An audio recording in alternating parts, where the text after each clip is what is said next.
À Bambari, chef-lieu de la préfecture de la Ouaka, les autorités locales avec l'appui de la MINUSCA ont organisé du 14 au 18 avril 2025 un atelier de sensibilisation à la lutte contre les violences sexuelles liées au conflit à l'intention des forces de défense et de sécurité et des représentants de la société civile.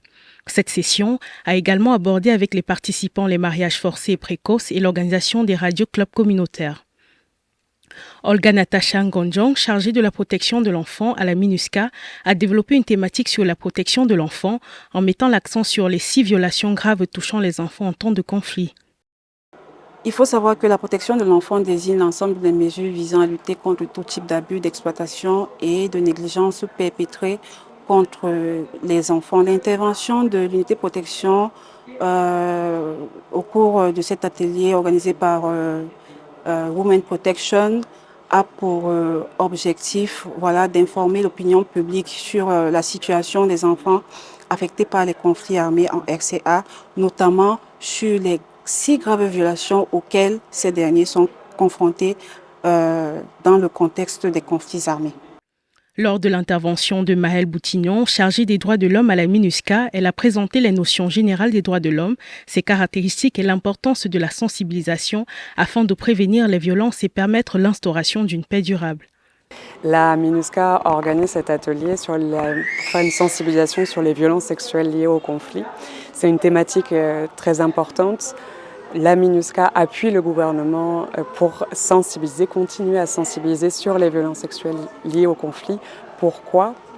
Le but des droits de l'homme, justement, de la promotion et la protection des droits de l'homme, c'est de pouvoir sensibiliser les acteurs locaux, de sensibiliser la société civile pour promouvoir les droits de l'homme et faire cesser des violations, si les violations existent, que ce soit par toutes les parties prenantes au conflit. Donc la MINUSCA appuie le gouvernement en ce sens pour parler de cette thématique importante des violences sexuelles liées au conflit, parce que malheureusement elles ont existé en République centrafricaine, elles continuent à exister et nous sommes tous et toutes concernés pour lutter contre l'impunité liée à ces violences sexuelles au conflit et pouvoir, ce faisant, instaurer une paix durable en République centrafricaine.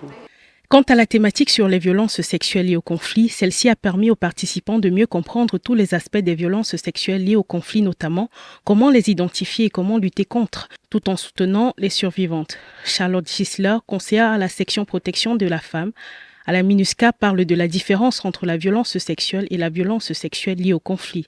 Donc les violences sexuelles liées au conflit, c'est les violences sexuelles qui sont vécues en République centrafricaine et c'est en fait comment on fait la différence entre les violences sexuelles et les violences sexuelles liées au conflit. C'est parce qu'en fait il y a 3 liens qui doivent être donnés, qui doivent être assurés pour identifier une violence sexuelle en tant que violence sexuelle liée au conflit. Le lien plus important, c'est le lien causal. Et là, on regarde c'est quoi le profil de l'auteur, c'est quoi le profil des victimes.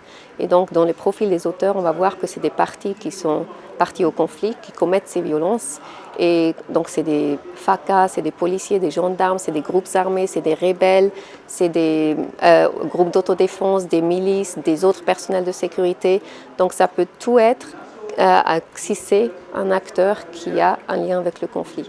Ça peut aussi même être des transhumants, par exemple, qui sont soutenus par un groupe armé, qui sont protégés par des groupes armés, et c'est qu'eux-là, ils commettent des violences sexuelles, qui sont armés, ça peut aussi être considéré comme de violences sexuelles liées au conflit. Évidemment aussi le lien temporaire, qu'il faut savoir que cette violence sexuelle a été commise avant, durant ou juste après un conflit.